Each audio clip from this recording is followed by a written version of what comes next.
የ2026 የዓለም እግር ኳስ ዋንጫ ተጀምሯል። ትናንትና ሜክሲኮና ደቡብ አፍሪካ ያደረጉት ጨዋታ በሜክሲኮ አሸናፊነት ተጠናቋል። ዓለም ዋንጫ ላይ ጥቂት ነጥቦችን አስገራሚ ቁጥሮችንም እናነሳለን። ትናንትና የተመለከትነውን ጨዋታ በተመለከተ ዛሬ ካናዳና ቦስኒያ የሚያደርጉት ጨዋታ የአሜሪካና የፓራጓይም የመክፈቻ መርሃ ግብር ይጠበቃል። አዘጋጇ ካናዳ የመክፈቻ ጨዋታዋን ምሽት 4 ሰዓት ላይ ታደርጋለች። ከዛ በኋላ እኩለ ሌሊት በኋላ የሚደረግ የአሜሪካና ፓራጓይ ጨዋታም ይጠበቃል። ሌሎች ጉዳዮችን በስፋት እየተመለከተን እንቆያለን። ማንቸስተር ዩናይትድ ቤት ያሉ የዝውውር ጉዳዮች የኤሊዮት አንደርሰን ምትክን ፍለጋ ማንቸስተር ዩናይትድ ወደ ገበያ ወጥቷል። አንድሬ ኦናናንም በተመለከተ የሚነሱ ጉዳዮች አሉ። ከአርሰናል ጋር በተያያዘ የመስመር አጥቂ በግራ መስመር ቦታ ላይ አሁንም በርካታ ስሞች እየተነሱ ይገኛሉ። እነዚህ ተጫዋቾች እነማን ናቸው? በአማራጭነት እየተነሱ ያሉ ጉዳዮች ኤልማን ኒዳዬ ወዴት ሊሄድ ይችላል?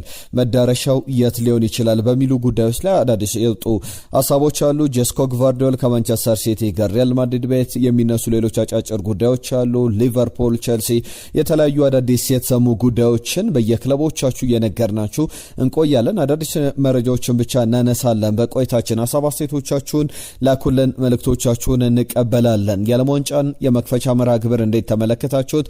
ዓለም ዋንጫው ቀዝቀዝ ብሎ ጀመረ ወይስ ደግሞ እንደጠበቃችሁት ነበር? የትናንትናው የዓለም ዋንጫ ጨዋታ በቀጣይ 8 ተጠብቃላችሁ? በዓለም ዋንጫ ላይ ሀሳብ አስተያየቶቻችሁ ላኩልን። ትናንትናም በርከት ያሉ ጉዳዮች መተውለናል። ከክለቦቻችሁ ጋር በተያዘ የሚነሱ ጉዳዮች አሉ። አንድሬ ኦናና በማንቸስተር ዩናይትድ ቤት ቢቆይ ይሻላል ወይስ ደግሞ ቢሸጥስ ስንት የሚያወጣ ይመስላችኋል? እስቲ ግምቶቻችሁን እየላካችሁልን ቆዩ። በትራብዘን ስፖር በክለቡ ፕሬዝዳንት በኩል አዲስ ይፋ ያደረጉት መረጃ አለ፣ እንነግራችኋለን።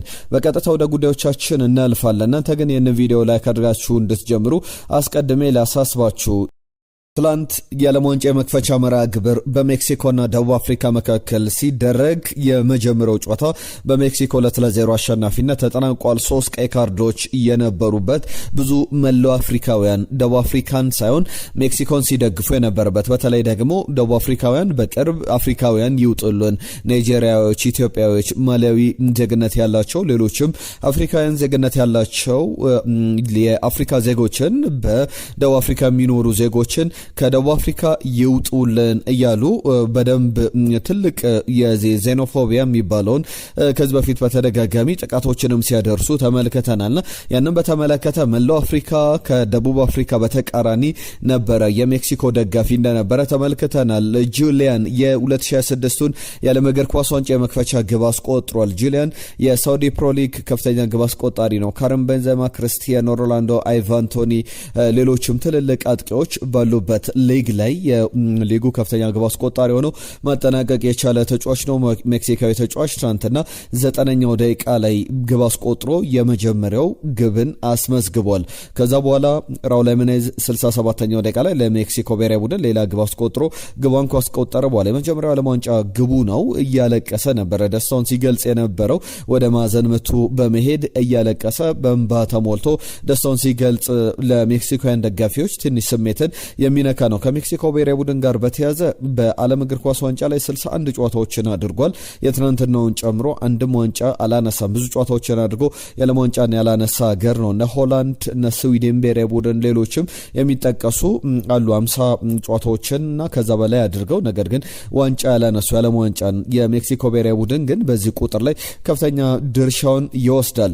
እንደ አጠቃላይ ትናንትና 3 የቀይ ካርዶችን ተመልክተናል። የኳታሩ የ2022 የዓለም እግር ኳስ ዋንጫ ላይ ተመለከትናቸው የቀይ ካርድ ብዛቶችን ብናነሳ 4 ናቸው። ትናንትና በመጀመሪያው ጨዋታ ብቻ 3 የቀይ ካርዶችን ተመልክተናል። በሙሉ 64 ጨዋታዎች ነው የአራት የቀይ ካርዶችን የተመለከትነው ኳታር ላይ። አሁን ግን 104 ጨዋታዎች ይደረጋሉ። ምን አይነት የቀይ ካርድ ማት ልንመለከት እንደምንችል በጣም አጠያቂ ነገሮች አሉ። ከዓለም ዋንጫው ጋር በተያያዘ ሌሎች የሚነሱ ነጥቦች አሉ። በተለይ ቁጥሮችን እስቲ እናንሳ። ዓለም ዋንጫውን ብዙ በማሸነፍ ብራዚል ዶሚኔት ታደርጋለች። 5 ጊዜ በማሸነፍ ብቸኛው ሀገር ናት። በእርግጥ በብራዚል ብሔራዊ ቡድን በኩል ብዙ ቁጥሮችን ዓለም ዋንጫው ላይ የበላይነትን ይዛ ትቀመጣለች። እንደ አጠቃላይ 247 ነጥቦችን በመሰብሰብ በቀዳሚነት ተቀመጣለች። ነጥቦች ዓለም ዋንጫ ላይ አይሰጡም ወይም ደግሞ የአጠቃላይ ሁሉንም ያሸነፈቻቸውን ጨዋታዎች በ3 ነጥብ የተሸነፈቻቸውን 0 ነጥብ እንዲሁም ደግሞ ባቻ ውጤት የተጠናቀቁትን ደግሞ 1 ነጥብ በመስጠት አጠቃላይ 247 ነጥብ በመሰብሰብ ከየትኛውም ሀገር በላይ ብዙ ነጥቦች የሰበሰበች ሀገር ናት። 23 ጊዜ በመሳተፍም እንደ ብራዚል ያለ ሀገር የለም። ከዛ ውጪ 114 ጨዋታዎችንም አከናውናለች በዓለም ዋንጫው ላይ በዚህም ቀዳሚ ናት። ከዛ ውጪ 76 ጨዋታዎችን በማሸነፍ ብዙ ጨዋታዎችን በዓለም ዋንጫ ላይ ያሸነፈች ሀገር ብራዚል ናት። ብዙ ጨዋታዎችን በዓለም ዋንጫው ላይ ባቻ ውጤት ያጠናቀቀች ሀገር ደግሞ እንግሊዝ ናት።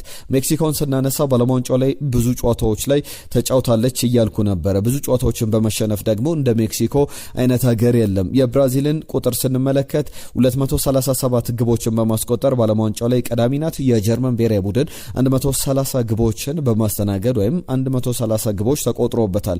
ከሌሎች የብሔራዊ ቡድኖች በበላይነት ይቀመጣል። ከዛ ውጪ በግብ ልዩነት ጎል ዲፍረንስ ንጹህ ግቦችን በመያዝ ብራዚል ቀዳሚ ናት። 72% ሰክሰስ ሬት አላትና ብራዚል በብዙ ቁጥሮች ዓለም ዋንጫው ላይ በጣም የታደለች ወይም በቀዳሚነት መቀመጥ የምትችል አይነት ሀገር እንደሆነች እየተመለከተን እንገኛለን። ከዓለም ዋንጫው ጋር በተያያዘ ሶማሊያዊውን አልቤተር የተመለከተ ጉዳይ ላንሳና ወደ ሌሎች መረጃዎቻችን እናልፋለን። ዝውውሮች ላይ ትኩረት እናደርጋለን። ሶማሊያዊ አልቤተር ከሰሞኑ መነጋገሪያ ነው። በጣም ትልቅ ገንዘብ ሽልማትም በአገሩ ሲገባም ደማቅ አቀባበልም ተደርጎለታል። የኦመር አርታን የተባለ ወይም ኦመር አብዱል ቃድር አርታን 34 ዓመቱ ላይ ይገኛል። የአውሮፓ እግር ኳስ ማህበር ከፊፋ በተቃራኒ የወሰነው ውሳኔ በጣም አነጋጋሪ ሆኗል። የአውሮፓ ሱፐር ካፕ በፓሪስ ሰን ጀርመንና በአስቶን ቪላ መካከል የቻምፒየንስ ሊግና የዩሮፓ ሊግ አሸናፊ ሁለቱ ቡድኖች እርስ በርስ የሚያደርጉት ኦገስት ላይ ናሴ ወር ላይ የሚደረግ ጨዋታ አለ። በዚህ ናሴ 20 አካባቢ በእኛ የሚደረግ ጨዋታ ነው። በዚህ ጨዋታ ላይ ጨዋታውን እንዲመራ በማልዳኝነት በአውሮፓ እግር ኳስ ማህበር ኦመር አርታን ተመርጧልና በጣም ትልቅ ውሳኔ ነው። ፊፋን እንግዲህ ለማሳጣትም በትክክልም ፊፋ በጣም አስነዋሪ ነገር እንዳደረገ መናገር ይቻላልና የአውሮፓ እግር ኳስ ማህበር ደግሞ የተለየ በጣም የሚደነቅ ነገር አድርጓል። በተለይ የአውሮፓ እግር ኳስ ማህበር ጂያኒ ኢንፋንቲኖ ላይ ትልቅ ተቃውሞ አለው። በተለይ በአንድ ስብሰባ ላይ ኢንፋንቲኖ ከፕሬዝዳንት ዶናልድ ትራምፕ ጋር ለመገናኘት ብለው የአውሮፓ እግር ኳስ ማህበር የጠራው ስብሰባ ላይ ዘግየት ብለው ተገኙና ከዛን ወቅት ጀምሮ ፊፋና ጂያኒ ኢንፋንቲኖ ያላቸውን ግንኙነቶች በመመርመር የተለያዩ መረጃዎችን ሲያወጡ ተመልክተናልና 52 አልቢትሮች ነበሩ ዓለም ዋንጫውን እንዲመሩ ከተመረጡ። አሁን አንደኛው የለም። ኦመር አብዱል ቃድር አርታን ወደ አሜሪካ ወደ ማያሚ እንዳይገባ መከልከሉ ይታወቃል። በዛ ከደረሰ በኋላ እንግዲህ የአውሮፓ ሱፐር ካፕን የዩኤፋ ሱፐር ካፕን ፓሪስ ሰን ጀርመን ነው አስቶን ቪላ የሚያደርጉትን ጨዋታ እንዲመራ ተመርጧል። አጫጭር ጉዳዮች እንመለከት። ከማንቸስተር ዩናይትድ ጋር በተያዘ አንድ ጉዳይ አስቀድሜ ላንሳ። የአንድሬ ኦናና ጉዳይ በማንቸስተር ዩናይትድ እመለሳለሁ ለቦታ ይፋለማለሁ እያለ ይገኝ ነበርና በተጫዋቹ ጉዳይ ላይ የትራብዘንስፖር ፕሬዝዳንት ዶጋን ይባላሉ የሰጡት ሀሳብ አለ።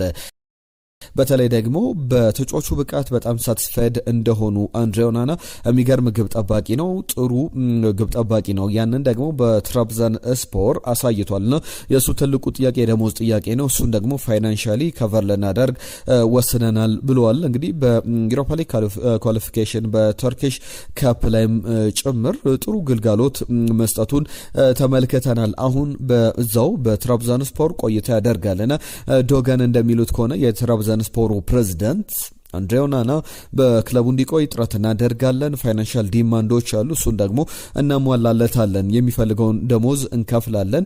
የትኛውም ክለብ ለአንድሬ ኦናና ፍላጎት ያለው አይመስለንም እንደኛ እንደ ትራብዘንስፖር። ያ ማለት ደግሞ በክለቡ የሚቆይበት እድል ሰፊ ይመስለኛል የሚል ሀሳባቸውን አንስተዋል። ከዛ ውጪ የማንቸስተር ሲቲው ተጫዋች በርናንዶ ሲልቫን በተመለከተ የክረምቱ አወዛጋቢ ዝውውር ሊሆን ይችላል፣ በተለይ ከአትሌቲኮ ማድሪድ ጋር ተስማምቷል የሚሉ ዘገባዎች ወጥተው ነበር። ነገር ግን አሁን ጆዜ ከመጡ በኋላ ወደ ሪያል ማድሪድ ለመሄድ ተስማምቷል። በቃል ደረጃ ስምነቱ አልቋል። ከዓለም ዋንጫው በኋላ የሚፈጸም ዝውውር ነው። በተለይ በርናንዶ ሲልቫ ባርሰሎናም አትሌቲኮ ማድሪድም ካቀረቡት የጥቅማ ጥቅም የደሞዝ አንጻር የሪያል ማድሪድ የተሻለው ነው አግኝቶታል። ስለዚህ ወደ ሪያል ማድሪድ በሁለት ዓመት ውል እስከ 2028 ድረስ አሁን 2026 ላይ እንገኛለን። እስከ 2028 ድረስ በሁለት ዓመት ውል ወደ ሪያል ማድሪድ ወደ ሳንቲያጎ በርናባው ለመሄድ መስማማቱን ተመልክተናል። በጣም ትልቅ አስደንጋጭ ያልተጠበቀ ውሳኔ እንደሆነም እየተመለከተን እንገኛለን። ከቸልሲ ጋር በተያያዘ ሁለት ጉዳዮች ይነሳሉ። አንደኛው የታይሪክ ጆርጅ ጉዳይ ነው። ታይሪክ ጆርጅ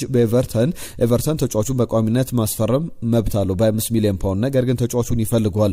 ኤቨርተን 25 ሚሊዮን ፓውንዱን ደግሞ መክፈል አይፈልግም። ስለዚህ ቀጣይ ከቸልሲ ጋር ድርድር አድርጎ ቢያንስ ዋጋውን ለማስቀነስ ወይም ደግሞ ዳግም በውሰት ውል ታይሪክ ጆርጅ ለመውሰድ ጥረት እንደሚያደርግ የሚያሳዩ ዘገባዎችን ተመልክተናል። ከማንቸስተር ሲቲ ጋር በተያያዘ የዴሊ ሜል ዘገባ ኤንዞ ፈርናንዴዝን እንደሚፈልግ በተለያዩ ብዙ መገናኛዎች ስንመለከት ነበር። አሁን ግን ኤንዞ ፈርናንዴዝን ላለማስፈረም ውሳኔ ወስኗል፣ ወይም ከኤንዞ ፈርናንዴዝ አጌነስት ዲሳይድ አድርጓል። የማንቸስተር ሲቲ አጠቃላይ ክለብ ኤንዞ ማሬስካ ተጫዋቹን ይፈልጉታል ሲባል ነበር። ነገር ግን ቸልሲ እየጠየቀ ያለው 120 ሚሊዮን ፓውንድ ዋነኛ ትልቁ ተግዳሮት እንደሆነ የሚያሳዩ ዘገባዎችን እየተመለከተን እንገኛለን። የ2025/26 የውድድር ዘመን የእንግሊዝ ፕሪሚየር ሊግን ስንመለከት የአመቱ ምርጥ ጨዋታ ተብሎ በተለይ ደግሞ የማንቸስተር ዩናይትድ እና የአርሰናል ማንቸስተር ዩናይትድ በኤምሬትስ ስቴዲየም አርሰናልን 3-2 ያሸነፈበት ጨዋታ ዶርጉ እንዲሁም ብራያን ምቤሙና ማቲያስ ኩኛ ግብ ያስቆጠሩበት ጨዋታ ጥሩ ፉክክር የታየበት የአመቱ ምርጥ ጨዋታ ተብሎ ተመርጧል። ከአርሰናል ጋር በተያያዘ ሁለት ጉዳዮች ይነሳሉ። አንደኛው የኬነን ይልዲዝ ጉዳይ ነው። በዓለም ዋንጫው ላይ በቱርክ ብሔራዊ ቡድን እንመለከተዋለን። ከተጫዋቹ ጋር በተያያዘ የዩቬንቱስ ሴንትራል የሆነ እቅድ አካል ነው፣ የሚነካ ተጫዋች አይደለም እያሉ ይገኛሉ። ዳሚየን ኮሞሊ የዩቬንቱስ ስፖርቲንግ ዳይሬክተር አርሰናል 100 ሚሊዮን ፓውንድ 100 ሚሊዮን ዩሮ ቢያቀርብ እንኳን ተጫዋቹን አንሸጦም የሚል ማብራሪያ እየሰጡ ይገኛሉና ተጫዋቹን በተመለከተ አሁንም አዳዲስ ጉዳዮች እየወጡ ይገኛሉ። በብዙ መገናኛዎች ዩሊያን አልቫሬዝ፣ ኒኮ ዊሊያምስ እንዲሁም ደግሞ ኬነን ይልዲዝ እየተባለ የተለያዩ ሀሳቦች እየተመለከተን እንገኛለን። ከኒኮ ዊሊያምስ ጋር በተያያዘ የውል ማፍረሻው 90 ሚሊዮን ዩሮ ነው፣ እንደተጠበቀው ከ100 ሚሊዮን ዩሮ በላይ አይደለም የሚሉ ዘገባዎችን እየተመለከትን እንገኛለን። አርሰናል ተጫዋቹ ማስፈረም ይፈልጋል። ትናንትና ለምሳሌ በስፋት አንስተኗል። የዘወትር አድማጫችን አቤል የጻፈልን መልእክት አለ። ኒኮ ዊሊያምስ አቋሙ ወርዷል፣ ለአርሰናል አያስፈልግም ብሎ መልእክቱን ጽፎልን ነበር። ከኒኮ ዊሊያምስ ጋር በተያያዘ በአርሰናል ቤት ምን አዳዲስ ነገሮች አሉ፣ በቀጣይ ምን አዲስ ነገር ሊከተል ይችላል የሚኬል አርቴታ ቡድን ኒኮ ዊሊያምስን ግን ሚኬል አርቴታ በደም አጥብቆ እየፈለገው ይገኛል የሚሉ ዘገባዎችን እየተመለከተን እንገኛለን። 23 ዓመቱ ላይ ይገኛል። ዩሊያን አልቫሬዝን በተመለከተም በዓለም ዋንጫው ላይ እየተጫወቱ ካሉ ተጫዋቾች መካከል አንዱ ነው። ነገር ግን በአርሰናል የመፈረም ሰፊ ድል አለው። በተለይ የባርሰሎና የሪያል ማድሪድ ዝውውሮች አለመሳካታቸውን በዚህ ሂደት ላይ ተመልክተናልና የበለጠ ሰፊ ድል እንዳለው የሚያሳዩ ዘገባዎችን እየተመለከተን እንገኛለን። የማንቸስተር ዩናይትድ ሌላኛውን ጉዳይ ላንሳላችሁ። ከዩናይትድ ጋር በተያያዘ ኤሊዮት አንደርሰን ጉዳይ ይነሳል። መለስ ብዬ አነሳዋለሁ። ከዛ አስቀድሞ ግን ኤሊዮት አንደርሰንን አይፈልግም ከዝውውሩ ወጥቷል እያልኩ ሳነሳላችሁ ነበረ። ትናንትናም በሰራነው ቪዲዮ ላይ ያንን በስፋት ተመልክተነዋል። ሳንጋሬን በተመለከተ መመዱ ሳንጋሬ የሎንስ አማካኝ ስፍራ ተጫዋች ነው። በ6 ሚሊዮን ዩሮ ወይም 6.7 ሚሊዮን ፓውንድ አካባቢ ነበረ ክለቡን የተቀላቀለው ሎንስን። በአንድ አመት ጊዜ ግን ዋጋው በጣም በ6 እጥፍ በ7 እጥፍ መጨመሩን ተመልክተናል። የ3 ዓመቱ ተጫዋች መመዱ ሳንጋሬ በማንቸስተር ዩናይትድ የኤሊዮት አንደርሰን ዋነኛ ተተኪ ተደርጎ ተመርጧል። የትራንዚሽን እንደ ፉቶ መርካቶ ዘገባ ከሆነ ማንቸስተር ዩናይትድ 35 ሚሊዮን ፓውንድ አካባቢ ከፍሎ ተጫዋቹን ለማስፈረም ፍላጎት አለው።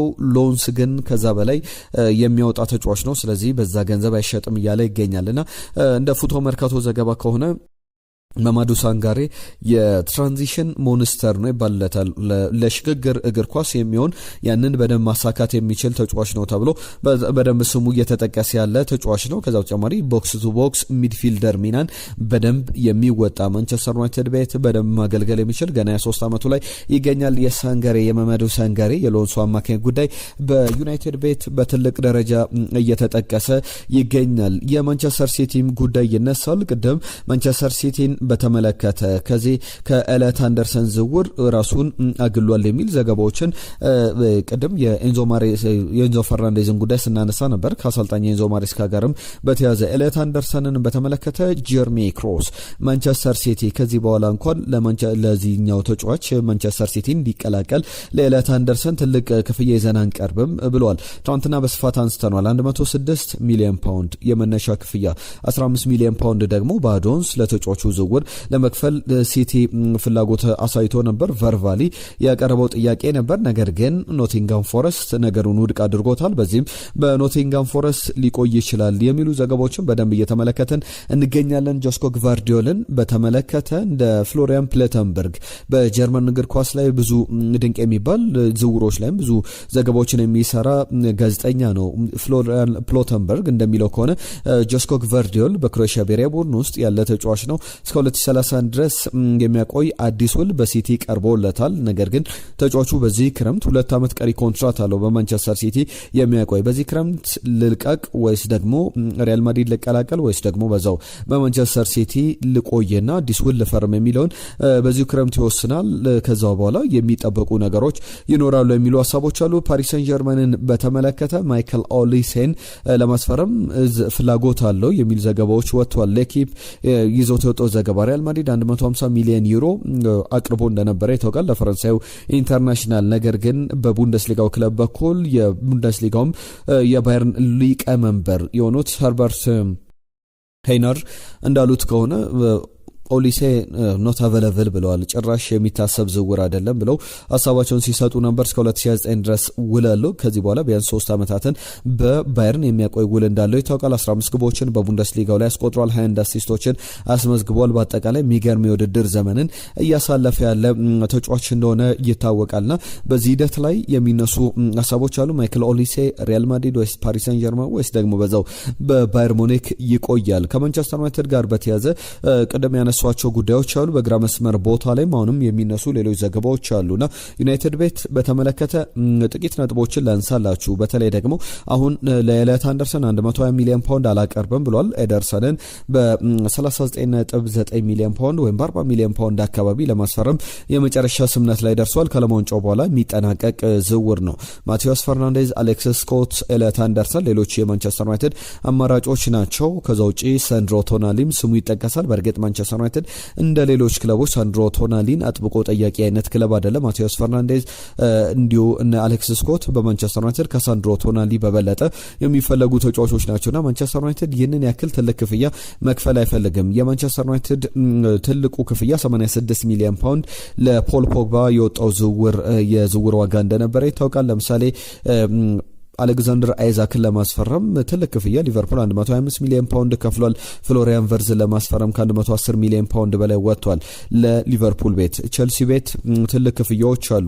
ኤንዞ ፈርናንዴዝ፣ ሞይሰስ ካይሴዶ እንዲሁም ደግሞ ሮሜሎ ሉካኩ ካቨርስ በጣም ትልቅ ክፍያ ተከፍሎባቸው የተቀላቀሉ ናቸው። በአርሰናል ቤት 100 ሚሊዮን ፓውንድ የሚያወጣ ተጫዋች አለ። ያም ዴክላን ራይስ ነው። 100 ሚሊዮን ፓውንድ እንደተከፈለበት ይታወቃል። የሲቲ ዝውውር የጃክ ግሪሊሽ የ100 ሚሊዮን ፓውንድ ዝውውር ይጠቀሳል። እነዚህ ዝውውሮች በእነዚህ ክለቦች ላይ የሚጠቀሱ ናቸው። በማንቸስተር ዩናይትድ ቤት እስካሁን ግን 100 ሚሊዮን ፓውንድ የሚያወጣ ዝውውር አልፈጸመምና በዚህኛውም ክረምት ደግሞ ይፈጽማል ተብሎ አይጠበቅም። ያንን በስፋት እየተመለከተን እንገኛለን። የዩናይትድ ሌላኛው ግራ መስመር ቦታ ላይ ከዩናይትድ ጋር በተያያዘ እየተነሱ ያሉ ጉዳዮች አሉ።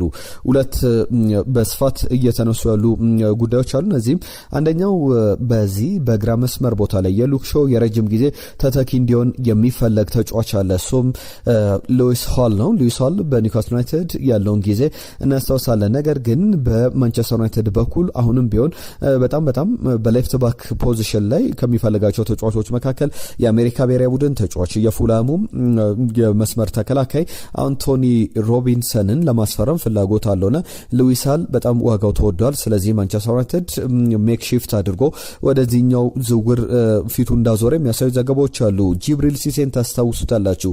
በሊቨርፑል ቤት ፈረንሳዊ አጥቂ በጣም የሚገርም ኳሊቲ ካላቸው አጥቂዎች መካከል እኛም ከተመለከትናቸው ጥሩ የ9 ቁጥር ተጫዋቾች መካከል አንዱ ነው። የጂብሪል ሲሴ ልጅ በሊቨርፑል ቤት በ17 ዓመት በታች ቡድን ውስጥ እንግዲህ ሲጫወት ነበረ። 2025-26 የውድድር ዘመንን ሲሴንን በዛ ቡድን ተመልክተናል። የመጀመሪያ ፕሮፌሽናል ኮንትራቱን በሊቨርፑል ቤት የጅብሪል ሲሴ ልጅ ተከላካይ ነው፣ አባቱ አጥቂ ነው፣ እሱ ተከላካይ ነው። የመጀመሪያ ውሉን መፈረሙን ተመልክተናል። ከ8 ዓመት ጀምሮ በዛ ሲሴ በዛ አካዳሚ ላይ ሲቆይ እንደነበረ ተመልክተናል። ፕሪንስ ሲሴ ይባላል የጅብሪል ሲሴ ልጅ። በዛው በሊቨርፑል አካዳሚ ውስጥ አሁንም እንደሚቀጥል ፕሮግረስ እያደረገ ወደ ዋናው ቡድን በሂደት ላይ እንመለከተዋለን የሚሉ ሀሳቦች ወጥተዋል። ኤልማን ኒዳይን በተመለከተ አሁንም ማንቸስተር ዩናይትድ እና ማንቸስተር ሲቲ በተለይ ማንቸስተር ሲቲ የተጫዋቹ ፈላጊ ነው። ሳቪኒዮን ወደ ቶትናም ይለቃልና የ6 ዓመቱ ሴኔጋላዊ ተጫዋች ከዓለም ዋንጫው በኋላ የዝውውሩ መዳረሻ ይለይለታል ተብሎ እየተነገረ ይገኛል። ዋታሩ ኤንዶ ከጃፓን ብሔራዊ ቡድን ውጭ ሆኗል። የጃፓን ብሔራዊ ቡድን ጨዋታውን ከማድረጉ ከሁለት ቀናት ከአንድ ቀን አስቀድሞ በጉዳት ምክንያት ከብሔራዊ ቡድኑ ውጭ ሆኗል። ከዛ በተጨማሪም የተጫዋች ከዚህ በኋላ ለጃፓን ብሔራዊ ቡድን አልጫወትም ብሎ ጫማውን መስቀሉን ይፋ አድርጓልና ከዚህ በኋላ ትልቅ ውድድር ላይ የሚደርስበት እድል የለም። በዚሁ የመጨረሻ ውሳኔውን መወሰኑን የተመለከትንበት ጉዳይ ነው። ትናንትና የእናንተ መልእክቶች በስፋት መጥተውልናል። ቀደምም አቤል ያነሳውን ጉዳይ ሳነሳላችሁ ነበር። ሜክሲኮ 2-0 ውጤት ደቡብ አፍሪካን ታሸንፋለች ብሎ ግምቱን በትክክል አስቀምጦልናል። አቤል ከልብ እናመሰግናለን። ጨዋታው 2-0 ተጠናቋል። ሰላም ቤስቶች እንዴት ናችሁ? ነጅብ ሰንገራው ነኝ ከናይሮቢ የቼልሲ ደጋፊ ነኝ። ዓለም ዋንጫውንም ቢሆን ትልቅ ውዝግብ ያለበት ውድድር ነው። ደቡብ አፍሪካ 3-2 ሜክሲኮን ታሸንፋለች ብሏል። አቡሽ ገዛኝ ሰላም እንዴት ናችሁ? ሜክሲኮ 0 ደቡብ አፍሪካ 1 ደባሪ ዓለም ዋንጫ ነው ብሎ ትናንትና ሀሳቡ ልኮልናል። አህመድ ከጅቡቲ እንደኔ የዘንድሮ ዓለም ዋንጫ በጣም ደባሪና አሰልቺ ነው። ምክንያቱም በፖለቲካ ሽኩቻ እንዲሁም ዘረኝነት፣ ሌሎችንም ጉዳዮች አፍሪካውያን ላይ ያሉ ጫናዎችንም አንስተዋል።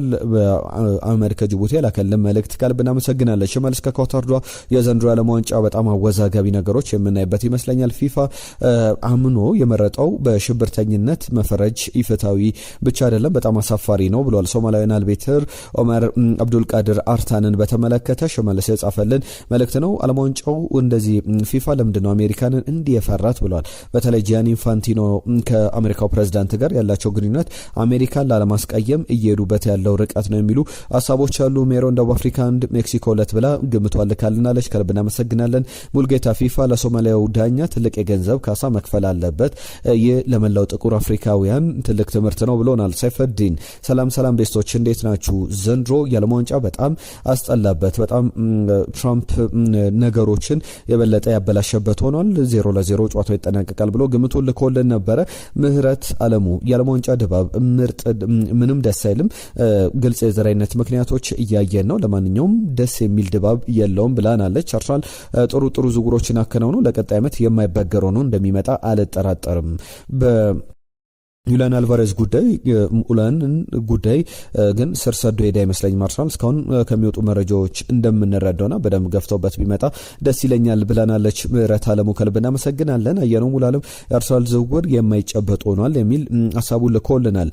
እንዳላይ ሰላም ቤተሰቦች እንዴት ናችሁ? እንዳላይ ነኝ ከደብረ ዘይት። ማንቸስተር ዩናይትድ የግራና የቀኝ ፉልባክ በአማካኝ ቦታ ላይ ደግሞ ለኔ ከኤሊዮት አንደርሰን ሳንድሮ ቶናሊ ቢፈርም ምርጫዬ ነው።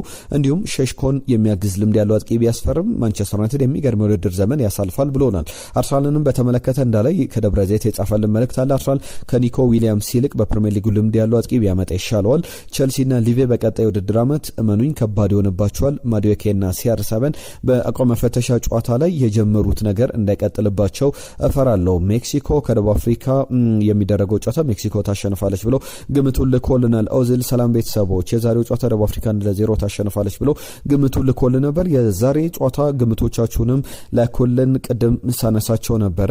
የካናዳ ብሔራዊ ቡድን ከቦስኒያ ጋር የሚያደርገው ጨዋታ አለ። ከዛ ውጪ የዩኤስኤ እና ፓራጓይ ጨዋታ ይጠበቃል። ካታር ከስዊዘርላንድ፣ ብራዚል ከሞሮኮ፣ ሃይቲ ከስኮትላንድ በቀጣይ የሚደረጉ 5-6 ጨዋታዎች ናቸው። እነዚህን ጨዋታዎች በተመለከተ አዳዲስ ጉዳዮችን ይዘን እንመለሳለን። ለሰጣችሁን ጊዜ፣ ለአብሮነታችሁ፣ ለሀሳብ ለአስተያየቶቻችሁ ከልብ እናመሰግናለን። ቤስት ስፖርት ኢትዮጵያ ቻናልን ሰብስክራይብ በማድረግ ቤተሰብነታችሁን አሳዩን።